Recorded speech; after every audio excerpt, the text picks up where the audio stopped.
आता isakal.com आहे देशातील नंबर 1 ची मराठी न्यूज वेबसाईट। प्रत्येक अपडेटसाठी isakal.com ला नक्की भेट द्या। बाहेरून कामाच्या निमित्ताने मुंबईत आलेत। भाईंदरमध्ये आपण मोठा मोर्चाही बघितला स्थानिकांचा।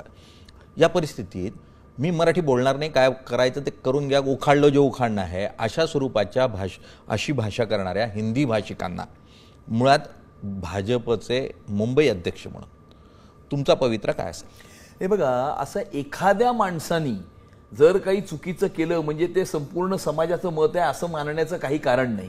असे फ्रिंज एलिमेंट्स असतातच आणि त्यामुळे प्रत्येकाची वेगवेगळी मतं असतात। त्याच्यातनं एखादं कोणी काही आपलं मत व्यक्त करत असेल किंवा खोडसारपणाने जर कोणी अशा प्रकारची कॉमेंट केली असेल तर त्याकडे काही लक्ष देण्याची आवश्यकता नाही। मुंबईची भाषा ही मराठीच आहे। मुंबईमध्ये राहणारा प्रत्येक व्यक्ती तो देशातल्या कुठल्याही कानाकोपऱ्यातून आला असेल, मराठी भाषा बोलत असेल तर तो मराठीच आहे। आणि मी तुम्हाला अजून एक गोष्ट सांगतो, मराठी माणसाचं मन हे समुद्रा इतका अथांग आणि आकाशा इतका मोठा आहे आणि त्यामुळे अशा मारामाऱ्या करून मराठी माणसाला बदनाम करण्याचं कारस्थान काही लोक आपलं संपलेलं राजकारण पुन्हा एकदा जिवंत करण्याकरता करत आहेत। परंतु मराठी माणूस अशा प्रकारच्या भूलतापांना अजिबात बळी पडणार नाही। निश्चितच मराठी माणसाचं मन हे समुद्रासारखं आहे। फक्त कचरा टाकण्याचा जो राजकीय पक्ष सातत्यानं प्रयत्न करता तो टाकला जाऊ नये एवढीच अपेक्षा असते।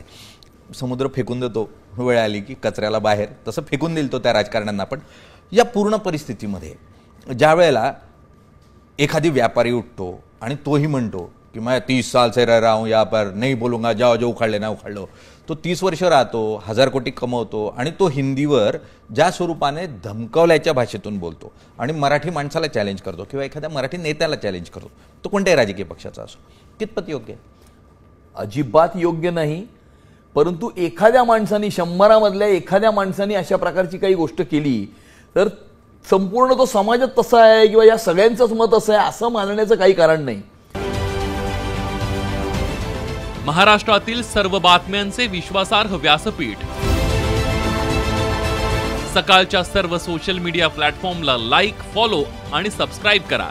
तसंच सर्व नोटिफिकेशनसाठी बेल आयकॉन प्रेस करायला विसरू नका।